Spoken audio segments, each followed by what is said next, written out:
Assembleia Geral, a tribuna do seu condomínio, diretamente aqui da administradora Casa dos Síndicos, da sede de Canoas. Ao meu lado, a doutora Sandra Gever, nossa responsável pelo departamento jurídico, e os nossos convidados de hoje, o Ricardo, que representa o departamento pessoal, nosso analista de pessoal, e a Rose, que é a nossa contadora e também encarregada do departamento pessoal.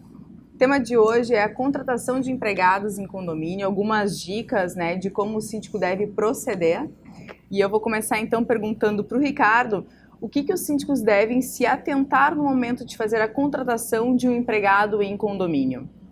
É importante sempre quando o síndico for selecionar algum currículo para fazer essa contratação, questionar se essa pessoa por acaso não recebe algum benefício de INSS, não está em algum auxílio-doença, seguro-desemprego, não só em casos de contratação de funcionários, mas por algum serviço que uma pessoa autônoma vai executar no condomínio com recibo de pagamento autônomo, RPA. Se essa pessoa, por acaso, estiver recebendo um benefício de INSS, no momento que a gente informar na CEFIP esse recolhimento, ela vai acabar perdendo benefício. Então, isso é muito importante. Eu quero fazer um registro aqui, Ricardo. Muitas vezes os síndicos até conhecem a pessoa, pensa assim, vou dar uma força porque ele está precisando, enfim, e ele acha que ele está ajudando aquela pessoa, quando na verdade ele está prejudicando aquela pessoa, porque a pessoa também muitas vezes não sabe o que vai acontecer de ter o benefício suspenso. Sim. Então a pessoa fica, vem aqui e cobra, poxa, eu estava ganhando um benefício, e aí agora eu tô sem meu benefício, vim fazer esse trabalho aqui, que às vezes nem é um emprego fixo, é talvez só uma, vamos dizer, como se fala, férias, fazer uma substituição, enfim. Isso é mais comum de acontecer quando é um autônomo. O funcionário quando está no seguro, ele já automaticamente não vai estar procurando, assim, ele vai procurar quando estiver mais pro final. Mas é comum acontecer com serviços autônomos em condomínio. Pegar uma pessoa, até às vezes é falta de conhecimento da própria pessoa que está executando o serviço. Sim. Não saber que vai perder o benefício. É o que eu digo, e aí vai haver aquele, poxa, eu vim para fazer uma coisa boa e no fim acabei perdendo. Sim, complementando, quem recebe benefício de auxílio-doença ou aposentadoria por invalidez, é proibição da lei, que não pode exercer outra atividade remunerada. Ele, às vezes, não informa o síndico e o síndico não busca informação, contrata e, na hora de fazer o pagamento, o pagamento é feito, vocês fazem o recolhimento e aí ele vai perder o benefício. Se não vier essa informação, a gente não tem como saber, né? Vai ser feito. Ele trabalhou, ele vai ter que receber. Claro. Porque não vai impedir dar um a contratação. Problema grave para ele, junto à Previdência Social, no caso. Com certeza. Não impede, Rose, a contratação. Só que depois, quando houver a informação, perde o benefício. Isso. Se pressupõe que quem está em auxílio-doença ou aposentadoria por invalidez não pode exercer nenhuma atividade. Então, laborativa. Outra coisa bem importante também, e que acontece, é a questão do acidente de trabalho. O empregado tem um acidente de trabalho, ele se acidenta, ele tem alguma situação de saúde, enfim, e fica ausente do trabalho. Como que deve ser essa comunicação? Como que o síndico deve instruir os seus empregados no condomínio quando isso acontecer? A gente tem aqui algumas dicas pontuais no sentido do síndico se precaver, porque tem um prazo para a gente poder fazer essa informação, Ricardo? Muito importante, correto. É muito importante sempre que houver algum acidente durante o trabalho ou no trajeto, percurso desse funcionário, o síndico avise a administradora o quanto antes, porque a gente tem um prazo de 1 dia útil para fazer o comunicado de acidente de trabalho, a CAT. E caso esse prazo não seja cumprido, é prevista uma multa para caso de não informação. E é muito importante avisar isso aí. Mesmo que o funcionário não se afaste, tem que ser feito a CAT. E seria o primeiro procedimento. Às vezes o síndico também não avisa, o funcionário foi no trajeto para casa, ele não estava nem sabendo, a gente vai saber alguns dias depois. E aí o condomínio fica passivo a receber alguma penalidade por não fazer a CAT, Eu me recordo que em outra oportunidade, conversando sobre o assunto, Ricardo, tu colocaste que é uma obrigação do síndico de que ele procure informação. 8 horas da manhã, o funcionário deve vir. Não veio, às 9, às 10, às 11, ele tem que ter fontes e meios de entrar em contato com esse funcionário e saber o que está ocorrendo. Sim. Não é só curiosidade, é compromisso legal do síndico para que faça isso que tu estás nos colocando E eu aqui. acho também que a orientação, tanto assim, do empregado, né, orientar que quando a pessoa é contratada no condomínio, tem que ter um cadastro. E esse cadastro ele não pode ser só daquela pessoa. Por exemplo, para quem ligar em caso de emergência ou alguma situação, esses telefones têm que estar atualizados. O empregado tem que saber que se ele deu o telefone da esposa, a esposa trocou o número, tem que informar isso novamente, avisar, conversar com os familiares. Olha, se acontecer alguma coisa comigo que eu fique impedido de falar um acidente, tem que comunicar imediatamente meu local de trabalho. O telefone do síndico é esse. Mudou o síndico também, dá de novo os contatos para aquele empregado. Tem que ver essa comunicação, porque é a falta de comunicação e de orientação que poderá acarretar, então, um problema e alguma penalidade em razão de não avisar no prazo legal para que possa se fazer a CAT. É evidente que a gente tem o contato dessa pessoa que foi admitida, mas hoje em dia é comum trocar número de telefone, é muito fácil. Muito fácil. Então, sempre que houver essa troca, o funcionário avisar, que o síndico for avisado, ele repassar essa informação para a administradora. Porque às vezes a gente troca e a gente fica com contato desatualizado, que a gente, quando vai precisar ligar, é um número que não existe mais, por exemplo. Ou está com outra pessoa já. A pessoa tem que ter, como eu disse, orientar esse empregado. No momento da contratação, o ideal é até que, de repente, o próprio condomínio pudesse criar lá uma regra, um regramento, enfim, pudesse entregar mediante um protocolo para o próprio empregado também, como ele deve proceder em alguns casos, enfim, para que não haja essa falta, mas eu não fui informado, eu não sabia que tinha que fazer isso. Às vezes ele pode acontecer dele indo para casa numa sexta-feira se machucar, e aí ele não aparece segunda para trabalhar. Nós já estamos falando aí de... Quando você fala, Ricardo, que é um dia útil, corrido, mesmo assim na sexta-feira, mas igual, o ideal é que já se fale para o síndico. Teria o prazo de segunda, mas o ideal é que o quanto antes possa fazer contato com o síndico, um familiar, já informar o familiar. Isso, né? Exatamente. Até uma dica, isso a gente fala para qualquer pessoa, eu mesmo falo isso na família, na nossa carteira lá, sempre ter um telefone de alguém que de repente tu tenha que informar, enfim, se acontecer um acidente. Isso mesmo. Isso são pequenas orientações básicas do nosso dia a dia que facilita essa questão de relação de trabalho. Com certeza. Ricardo, após a reforma trabalhista de 2017, houveram algumas mudanças em férias, né? A gente tem aí o tempo de poder gozar desse período de férias, houve outras modalidades de fazer esse gozo. Alguns síndicos questionam como ficou, enfim, pode falar para nós, assim, rapidamente, de que forma houve essa alteração? Após a reforma trabalhista em novembro de 2017, as férias puderam ser fracionadas em até 3 períodos.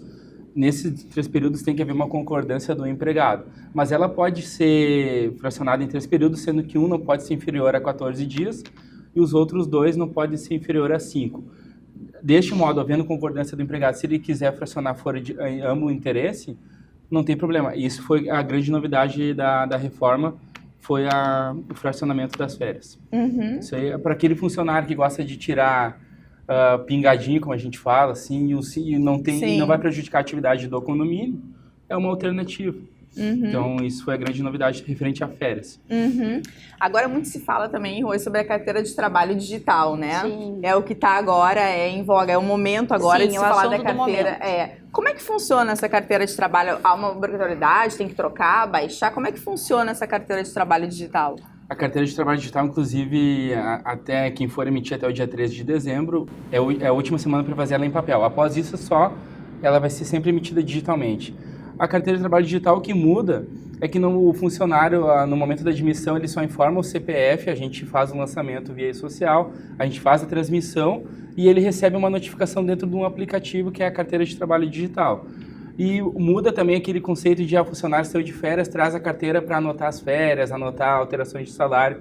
Isso aí tudo é feito através de comunicação via rede social.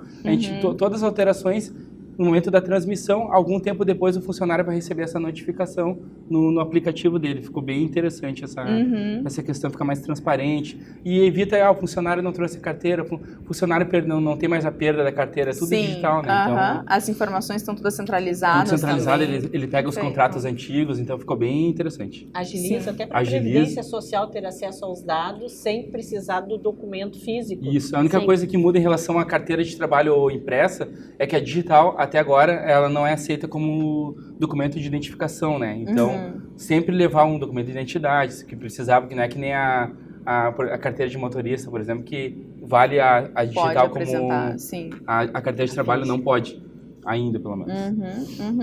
Outra dúvida bastante recorrente aí sempre é a questão de PCMSO e PPRA. Até falo devagar porque as siglas são, né, enrolam a gente. Para os síndicos, nossos telespectadores, é obrigatório o PCMSO e o PPRA? Ambos os programas são obrigatórios para todos os empregadores que tenham algum funcionário registrado, não importa se são 1 ou se são 10. Tendo um funcionário, já é obrigatório a elaboração do PCMSO e o PPRA. O PPRA, ele está incluído na NR09, que ele visa a integridade física do funcionário, diminuir os riscos, listar os riscos, e o PCMSO, ele está dentro da NR07, que ele visa examinar o funcionário através da anamnese ou de exames complementares, resumindo, os riscos que não são diluídos com o PPRA são diminuídos, controlados através do PCMSO. Então, ambos os programas são obrigatórios para qualquer empregador que tenha algum funcionário registrado. Esses programas, eles descrevem as atividades inerentes ao cargo? Isso, é descrito a atividade, em qual ambiente a pessoa trabalha, o funcionário, com qual... grau de risco. O grau de risco, com que ele executa, o que tipo de atividade, tipo de produto que ele utiliza, por exemplo. Alguns produtos têm um risco maior, tipo produto de limpeza. Então, isso aí tudo descrito dentro do PCMSO e do PPRA. Por isso que ele é extremamente, ele é obrigatório. Ele é obrigatório, ele é anual também, é importante registrar isso. É importante que o condomínio tenha a cópia dele lá no condomínio para consulta, eventual consulta. Ele deve ficar no condomínio. A gente recebe e repassa para o condomínio. Como administradora, mas o ideal é que fique no condomínio. O síndico não pode alegar que desconhece o conteúdo, o teor desses documentos, né? Isso é bastante... Quem elabora, Ricardo? Qual profissional? Ele tem um médico do trabalho que assina e também um técnico de segurança do trabalho que eles fazem em conjunto ambos os programas, né? Essas pessoas são responsáveis pela assinatura. E aí o síndico do condomínio faz orçamento e escolhe alguma empresa de medicina do trabalho para poder fazer a elaboração desses programas, a critério do condomínio. O importante é ter. Obrigatório, no caso. Cumpri-lo, né? E cumpri-lo. Perfeito. Para a gente encerrar esse bloco, Ricardo, eu quero te pedir dicas sobre como preencher a folha ponto, o cartão ponto nos condomínios. Então, o cartão ponto nos condomínios, a maioria dos condomínios utiliza aquele cartão que a gente manda e os funcionários preenchem a caneta no... A próprio punho. Então, esse ponto ele tem que ser registrado exatamente o horário que o funcionário inicia as atividades, que ele finaliza, não sendo aquele ponto redondo que a gente fala, 8 ao meio-dia, 1 às 17, porque o funcionário não vai fazer todo dia o mesmo horário, então ele é um ponto que ele foi só, digamos assim, maquiado. O ponto ele tem que ser descrito o efetivo horário de início e de término, até para se tiver algum atraso, o condomínio fica resguardado para fazer o desconto, como se houver hora extra, para efetuar o pagamento ao funcionário. Então, ele não pode ter rasura, ele não pode ser passado corretivo, passar uma linha ali e colocar o horário exato do lado. Sempre que houver isso aí, a gente emite um novo cartão ponto para não houver rasuras nesse documento, que é extremamente importante. O horário cumprido, até para se resguardar o condomínio. Claro. E o controle de ponto é um documento, né? Então, tem que ser feito o horário, fielmente o horário que o funcionário chega e sai. Se ele for muito pontual, não há problema. Sim. Né? A orientação não é que se faça o número quebrado ou o número redondo, é fielmente o teu horário. Né? E sem rasura, porque é um documento. Logo, se ele errar, como o Ricardo disse, a gente manda uma folha nova, ele transcreve o ponto para aquela folha nova e assim... É comum haver esse questionamento, tanto por parte do funcionário como por parte dos síndicos. O horário tem que ser redondo, tem que ser quebrado? Tem que ser o horário efetivo. Tem que ser o horário efetivo que ele inicia a jornada e que ele termina. Tem que ser todos os dias, quando ele chega, ele preenche, quando ele sai, ele preenche. Também não pode aquela coisa, né, doutora? Agora eu vou falar aqui, doutora, e a Rose, que é contadora, também responsável pelo departamento pessoal, pega no final do mês, senta lá no banquinho da portaria e preenche todo o ponto dele com a mesma canetinha, mesmo... Tudo igual. Não existe, isso não existe. Isso qualquer juiz percebe que é um documento que não condiz com a realidade. Exatamente. Então, assim, como que eu devo fazer? A verdade. Chegou para trabalhar, 7h53, entra 7h50, 7h53. Saiu, então, 5 minutos antes. Coloca o horário que entrou e saiu todos os dias. Como é que mas como é que eu vou controlar? Se não tem alguém que possa receber ou na hora da saída estar junto, todos os dias confere se ele está preenchendo. Não deixa para ver no final da semana para ver se ao longo daquela semana ele preencheu. Todos os dias acompanha, porque o ponto tem que ser um documento fiel à realidade. Mesmo. Não é mesmo? Essas são algumas dicas.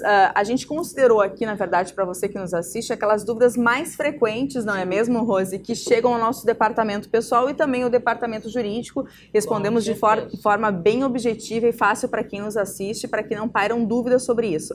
Mas se você não é nosso cliente da Casa dos Síndicos, nós estamos aqui à disposição para auxiliar a administração do seu condomínio. Nós agradecemos aqui a participação de vocês e nos acompanhem no próximo bloco, que nós vamos tratar sobre o MEI.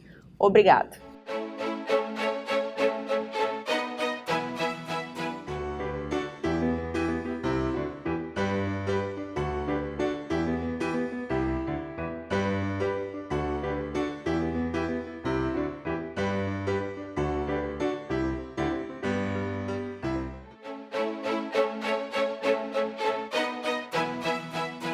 A Assembleia Geral, a tribuna do seu condomínio. Estamos voltando aqui, então, ao nosso programa de hoje, falando sobre dicas para quem vai contratar empregados para o condomínio. E agora, no segundo bloco, nós vamos tratar sobre o MEI.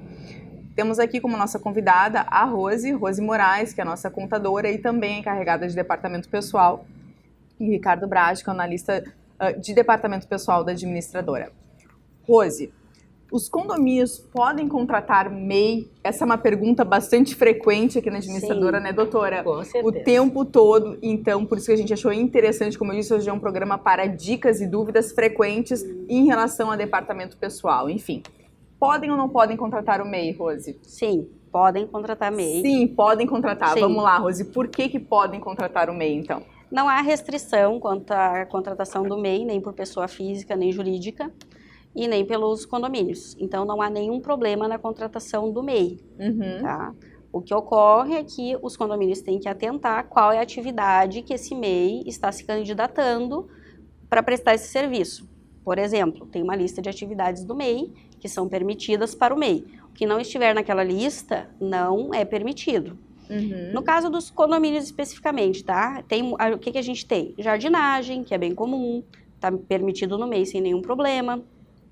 Limpeza não está permitido no MEI para pessoa jurídica. Limpeza não está permitido no MEI para pessoa jurídica. Existe sim, lá na lista do MEI, uma atividade que é de limpeza, mas serviços domésticos. Significa que se um condomínio quiser contratar um MEI para limpar a casa dele, não há problema. O condomínio não pode contratar MEI para limpeza. Tá? Isso é bem importante e ocorre essa dúvida, essa interpretação. Tem o serviço de limpeza. Sim, mas é serviço doméstico, né? Então, não pode. Não para pessoa jurídica. Não para pessoa jurídica de modo geral. Não é só que o condomínio não possa. Pessoa jurídica em geral não pode. Portaria e zeladoria. Não tem essa atividade no MEI.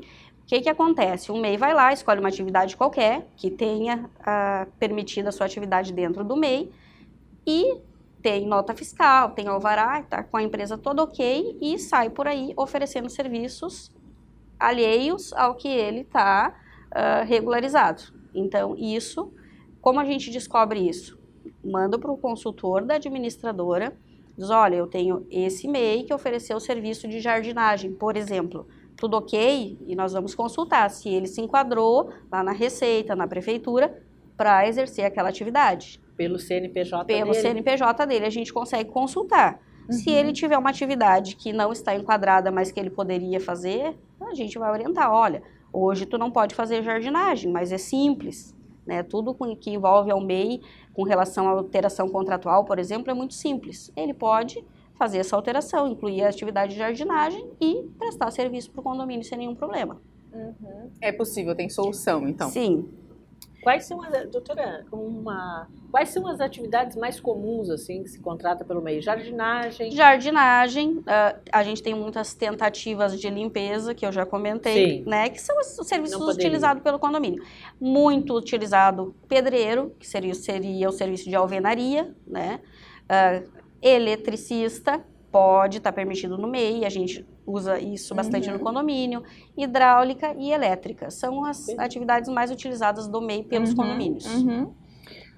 O MEI é obrigado a emitir uma nota fiscal, Rose? Para a pessoa jurídica, sim. Para a pessoa física, não. Tá? Se a pessoa física contratar um MEI e ela pedir a nota fiscal, ele pode oferecer, pode sim emitir a nota fiscal. Para a pessoa jurídica, não há opção. Sempre que o MEI prestar serviço para uma pessoa jurídica, é obrigatória a emissão da nota fiscal. E qual é o encargo para o condomínio que opta por contratar uma empresa com MEI? Depende da atividade. Existe uma lista com 6 atividades pertinentes aos condomínios, que são essas que eu citei: alvenaria, eletricidade, hidráulica, elétrica, que são atividades que existe uma prerrogativa bem diferenciada, no caso de pessoa jurídica que contrata um MEI com esses serviços, que ela é obrigada a recolher 20% de INSS patronal. Então, o condomínio que contratar um MEI para prestar um serviço relacionado a essas atividades tem que atentar que, junto com o orçamento, vai ter um custo adicional de 20% sobre o valor daquele serviço.